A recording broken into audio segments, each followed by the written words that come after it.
மாமா மாமா என்ன மன்னிச்சிருக்க மாமா. எழுந்திரிப்பா. மாமா இல்ல மாமா, கால் விடுதா எனக்கு பிடிக்காது. மன்னிச்சிட்டேன்னு சொல்லுங்க, அப்பதான் விடுவேன். என்ன மன்னிச்சிருக்க மாமா, இத மன்னிச்சிட்டேன்னு சொல்லுங்க. நான் யாருப்பா உன்னை மன்னிக்கிறதுக்கு? எழுந்திரி.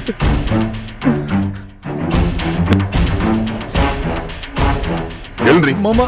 நாங்க வேற ரொம்ப குழப்பத்துல இருக்கோம், நீ வேற வந்து தொல்லை பண்ணாத. தயவு செய்து நீ போயிடுப்பா. இல்ல மாமா, நீங்க என்ன சொன்னாலும் சரி, நீங்க மன்னிச்சிட்டேன்னு ஒரு வார்த்தை சொல்ற வரைக்கும் நான் எழுந்திருக்கவே மாட்டேன்.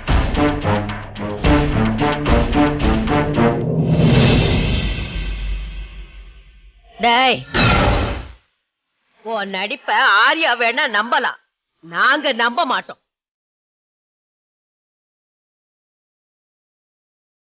மரியாதையா வெளியில போறியா இல்ல போலீஸ கூப்பிடட்டுமா?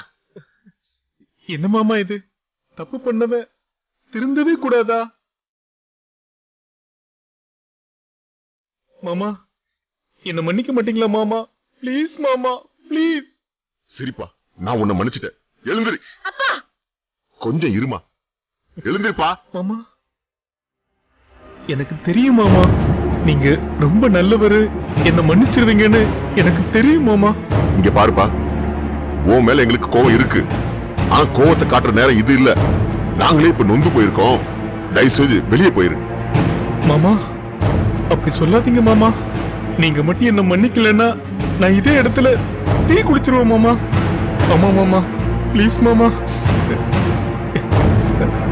டேய், நீ என்னடா தீ குளிக்கிறது? இன்னும் கொஞ்ச நேரம் இங்க நின்னுகிட்டு இருந்தா நானே பெட்ரோலை ஊத்தி கொளுத்திடுவேன். வந்துட்டான் அங்க இருந்து மன்னிப்பு கேட்க.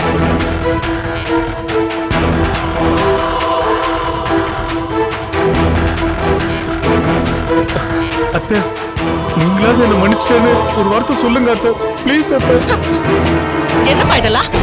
எந்திரி, நாங்க யாரும் உன்னை மன்னிக்கிறது? இந்த பாரு, எதுவா இருந்தாலும் எங்க மாப்பிள்ள வந்த பிறகு பேச முடியும். இப்ப வெள்ளுப்பா, பாப்பா வெள்ள. மாமா ஆரியா சார் எங்க மாமா? நான் ஒரு வீட்டுக்கு தான் போயிருந்தேன், அவர் வீடு பூட்டி இருந்தது, இங்க யாரும் இல்ல, எல்லாரும் கெஸ்ட் ஹவுஸ்ல இருக்காங்கன்னு வாட்ச்மேன் சொன்னான், அதான் இங்க வந்த. ஆரியா சார் எங்க மாமா? அவர் இருந்தாருன்னா நிச்சயமா அவர் என்ன மன்னிச்சு ஏத்துப்பாரு மாமா. எங்க மாமா அவரு? ஆபீஸ் போயிருக்காரா?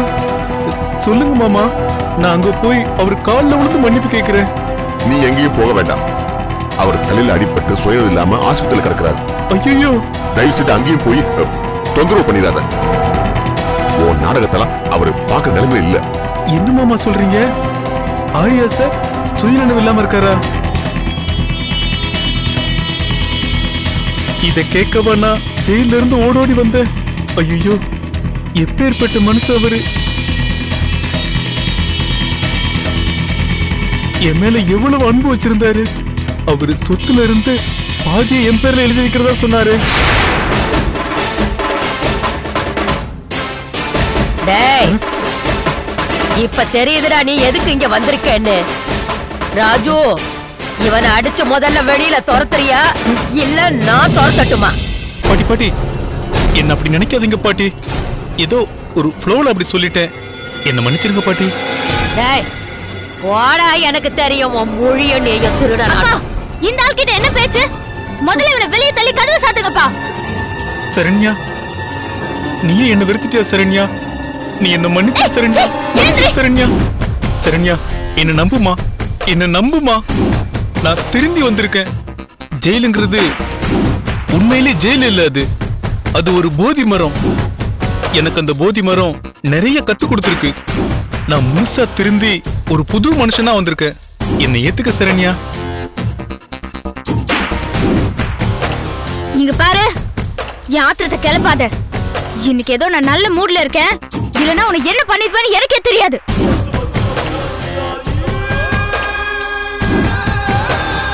மரியாதையா ஓடி போயிடு, இல்லனா பாட்டி சொன்ன மாதிரி போலீஸை கூப்பிடுவேன்.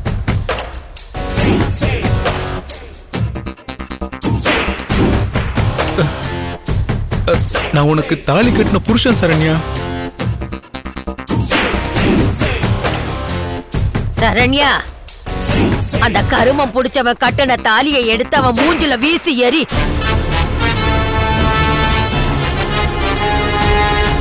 அவன் எடுத்துக்கிட்டு ஓடட்டும்.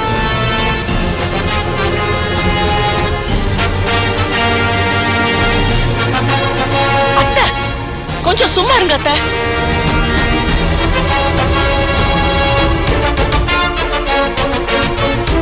மாமா சரண்யாவை நான் நல்லபடியா வாழ வைப்பேன் மாமா.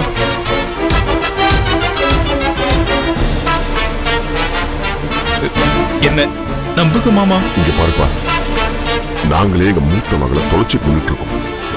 எங்களை இம்சை பண்ணாம தயவு செய்து போயிரு. ஐயோ என்ன மாமா சொல்றீங்க? சக்தி மேடத்தை காணுமா?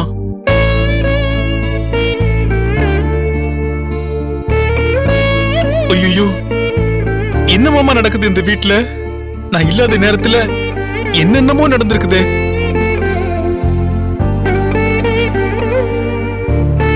மாமா நீங்க கவலைப்படாதீங்க மாமா. சக்தி மேடம் எங்க இருந்தாலும் நான் தேடி கண்டுபிடிக்கிறேன்.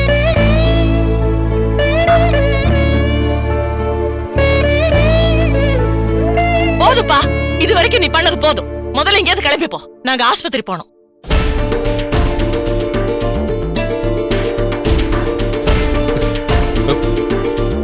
மாமா என்ன மாமா நான் இவ்வளவு சொல்றேன், என்ன யாருமே நம்ப மாட்டேன்னு சொல்றீங்க. நான் சொல்றத கொஞ்சம் கேளுங்க மாமா.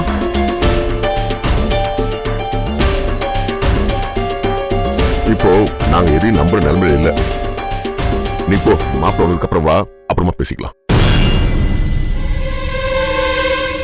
மாமா இந்த நிலைமையில உங்க எல்லாரையும் அம்பூன்னு விட்டுட்டு எப்படி மாமா என்னால போக முடியும்? உங்களுக்கு வேற உடம்பு சரியில்லாம இருக்கு. நீங்க ஹாஸ்பிட்டலுக்கும் வீட்டுக்கும் அலையணும். நான் இருந்தா உங்களுக்கு ஒத்தாசையா இருக்குமே மாமா. எல்லாம் நாங்க பாத்துக்கிறோம், நீ கிளம்பு. பாட்டி அப்படியெல்லாம் சொல்லாதீங்க பாட்டி ப்ளீஸ். மாமா இந்த நேரத்துல இப்படி எல்லாம் அலையக்கூடாது மாமா. ஆம்பளை இல்லாத வீடு, எல்லாத்துக்கும் ஓட வேண்டியது இருக்கும். நான் ஓடுறேன் மாமா. இந்த வீட்ல ஒரு மூலையில எனக்கு ஒரு சின்ன இடம் கொடுங்க மாமா. நான் ஒரு நாய் மாதிரி ஓரமா படுத்துக்கிறேன் மாமா. உங்களுக்கு வேற உடம்பு சரியில்லை. இந்த நேரத்துல நான் இங்க இருந்தா உங்களுக்கு ரொம்ப உதவியா இருக்கு மாமா. ப்ளீஸ் மாமா, ப்ளீஸ் மாமா, நான் சொல்றது கேளுங்க மாமா. நான் உங்களுக்கு ஒத்தாசையா இருப்பேன் மாமா. உங்க யாருக்கும் எந்த தொந்தரவும் கொடுக்க மாட்டேன். சரின்னு ஒரு வார்த்தை சொல்லுங்க மாமா, ப்ளீஸ் மாமா.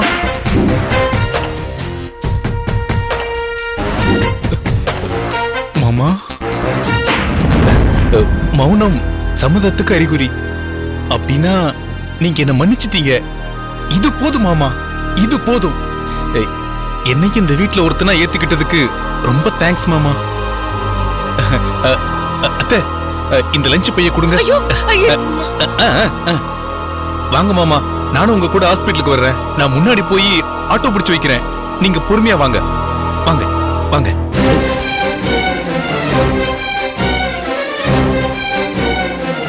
என்னங்க என்னங்க இதெல்லாம்? நான் என்னத்த சொல்றது, எல்லாம் என் தலை இழுத்து. நடக்கிறது நடக்கட்டும்.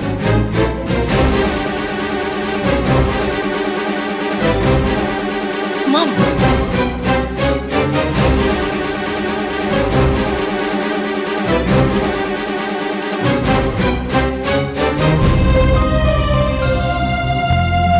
சரண்யா, நீ ஒண்ணு கவலைப்படாத. அந்த அயோக்கியம் உன்னை அண்ட விடாம நான் பாத்துக்கிறேன். இவன் ஆரியாவை விட ஆபத்தானவன். இவனை துண்டக்கானோ துணியக்கானோ அடிச்சு விரட்டுறது என்னோட பொறுப்பு. நீ ஒண்ணுத்துக்கு கவலைப்படாத சரண்யா, நான் பாத்துக்கிறேன்.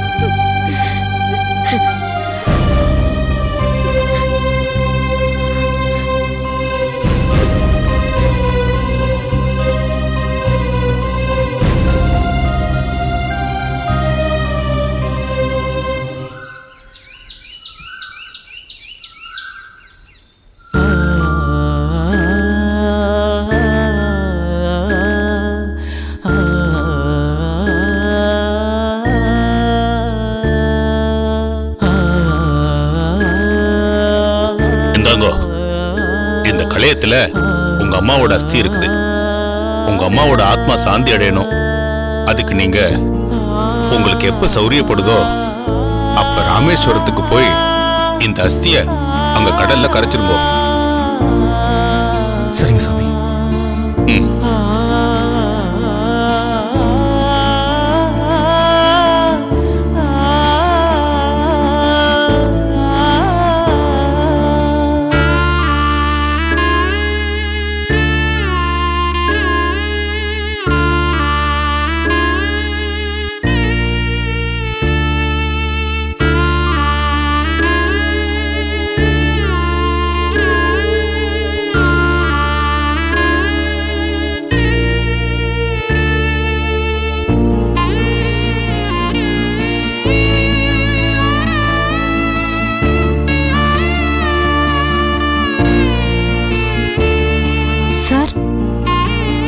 நாளைக்கு ராமேஸ்வரம் போறதுக்கு ஏற்பாடு பண்ணவா?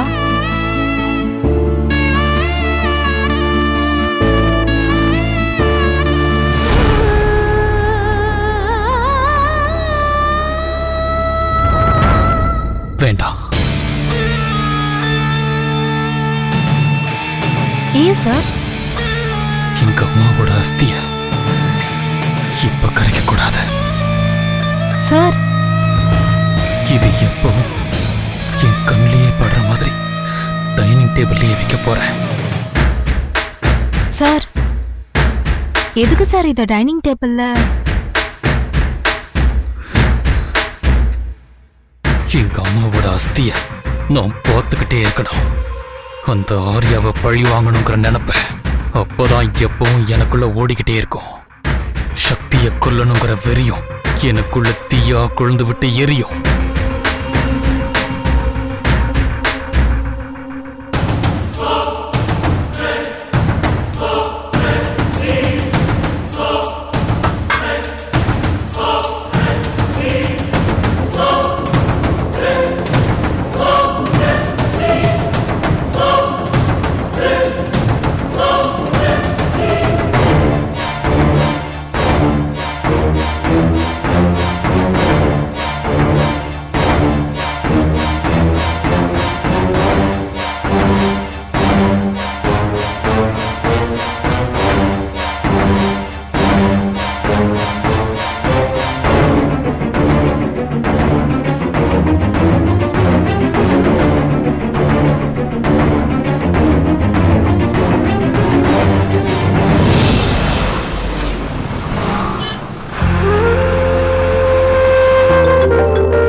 சொல்லணும்.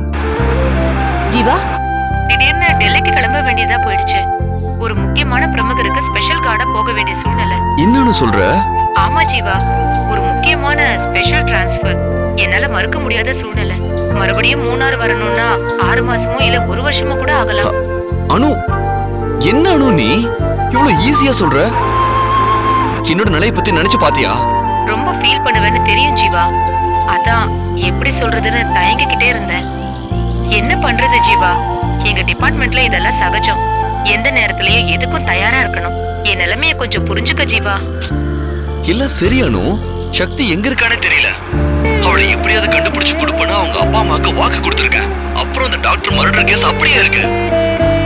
எல்லாத்தையும் அம்போன்னு விட்டுட்டு போயிட்டியே. நான் அப்படி போவேனா ஜீவா? என்னோட போஸ்டிங்க்கு இந்திரான ஒரு சப் இன்ஸ்பெக்டர் வராங்க. எனக்கு ரொம்ப தெரிஞ்சவங்க, ரொம்ப நல்லவங்க. அவங்க கிட்ட உன்னை பத்தி எல்லாமே சொல்லியிருக்கேன். அவங்க உனக்கு எல்லா ஹெல்ப்பும் பண்ணுவாங்க. சரியா ஜீவா? நான் உனக்கு அப்புறமா கால் பண்றேன். சரி அனு.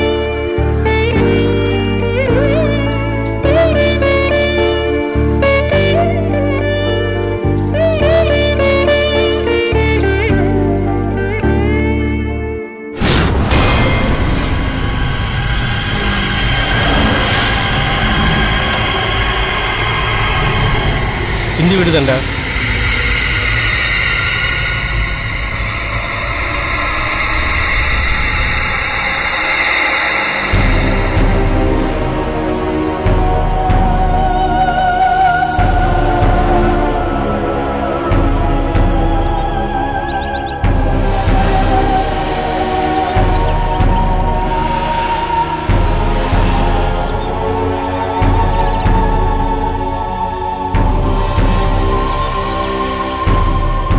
வீட்ல யாருங்க?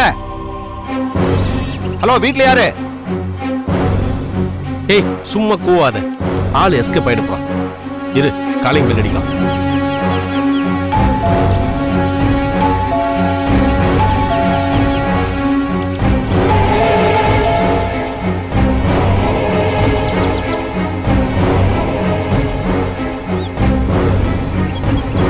யாருங்க? என்ன வேணும்? ரவி அண்ணனை கொஞ்சம் கூப்பிடுங்களே. முதல்ல நீங்க யாருன்னு சொல்லுங்க. எல்லாம் அண்ணனுக்கு வேண்டப்பட்டவங்க தான்மா. நாங்க கூட இதுக்கு முன்னாடி உங்க வீட்டுக்கு வந்திருக்கோமே. நீங்க டீ கூட போட்டு கொடுத்தீங்களேம்மா. எங்க வீட்ல டீ போடுற பழக்கமே இல்லையே. நீங்க ஏதோ வீடு மாறி வந்திருக்கீங்கன்னு நினைக்கிறேன். நீங்க கிளம்புங்க. அட இருமா, ஆ? இது ரவி அண்ணன் வீடு தானே? ஆமா. அப்புறம் என்ன, அவரை கொஞ்சம் கூப்பிடுமா, அவர்கிட்ட நாங்க பேசணும். அவர் இப்ப வீட்ல இல்லையே. எப்ப வருவாரு? அவர் எப்ப வருவாரு எப்ப போவாருன்னு சொல்ல முடியாதுங்க. எங்கேயோ வெளியூர் போயிருக்காருன்னு நினைக்கிறேன். என்ன விஷயம் என்கிட்ட சொல்லுங்க, நான் அவர்கிட்ட சொல்லிக்கிறேன். அதெல்லாம் உனக்கு எதுக்குமா, நாங்க அண்ணன்கிட்டயே பேசிக்கிறோம். அண்ணன் செல் நம்பர் இருந்தா கொடு.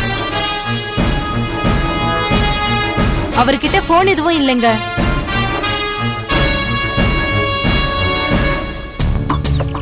சரிம்மா, நாங்க அப்புறம் வந்து அவரை பாக்குறோம். தாகமா இருக்கு, குடிக்க கொஞ்சம் தண்ணி கொடுப்பா.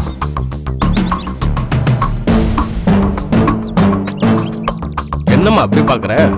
தவிச்ச வாய்க்கு தண்ணி கூட கொடுக்க மாட்டேங்கிற. கொஞ்சம் இருங்க.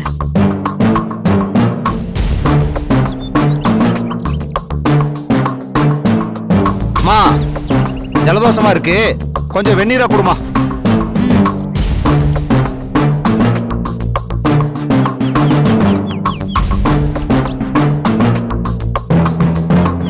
டேய், அந்த போட்டோவை பாருடா. டேய், அந்த போட்டோக்கு என்ன? இவனை எங்கேயோ பார்த்துருக்கனே.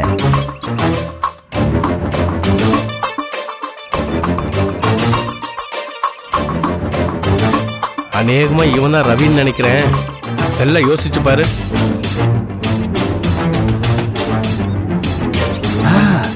ஞாபகம் வந்துருச்சுப்பா, இவன் குணா கேங்க சேர்ந்தவன். எந்த குணாவை சொல்ற? இந்த பொண்ணுங்க எல்லாம் கடத்தி வைப்பான அவனா? அவனேதான், அவன் கேங்க சேர்ந்தவன் தான். இவன் தான் அந்த ஜீப்பை ஓட்டி இருக்கணும். ஏய், விஷயம் சீரியஸா போதுப்பா. இவனுங்க கும்பல் தான் சக்தியை கடத்தி இருக்கணும். உடனே இந்த பாஸ்கெட் சொல்லிடணும்பா. அதுக்கு முன்னாடி உன் செல்போன்ல இவனை போட்டோ எடுத்து.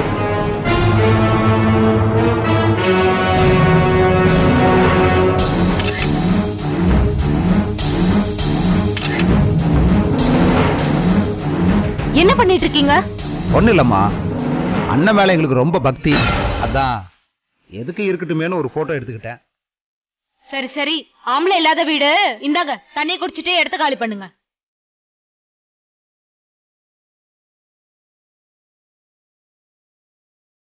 சரிம்மா, நாங்க போயிட்டு வரோம். அண்ணனை கேட்டேன்னு சொல்லுமா. நீங்க யாருன்னு கேட்டா நான் என்னத்த சொல்றது? திண்டுக்கல் சாரதின்னு சொல்லுமா. சரிங்க. சரி, வர்றோமா.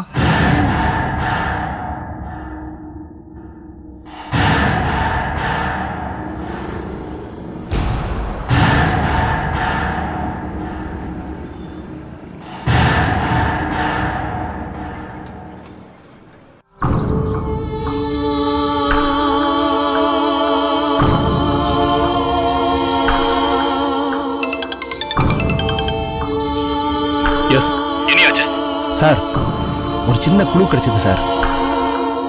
ரவிங்கிற ஒருத்தன் தான் சக்தியை கடைசியா ஜீப்ல ஏத்தி கூட்டிட்டு போயிருக்கான். அவன் குணா கேங்க சேர்ந்தவன் சார். யாரு அந்த குணா? பொண்ணுங்களை கடத்திட்டு போய் மும்பைல விக்கிற குரூப் சார். பயங்கரமான ஆளுங்க சார். சென்னையில குணா கேங்னு சொன்னா போலீஸே கொஞ்சம் யோசிக்கும் சார். அந்த அளவுக்கு டெரரான கேங் சார். சரி, நான் இங்க என்னோட சர்க்கிள்ல சொல்லி விசாரிக்க சொல்றேன். நீங்களும் விடாம தேடுங்க. சரிங்க சார்.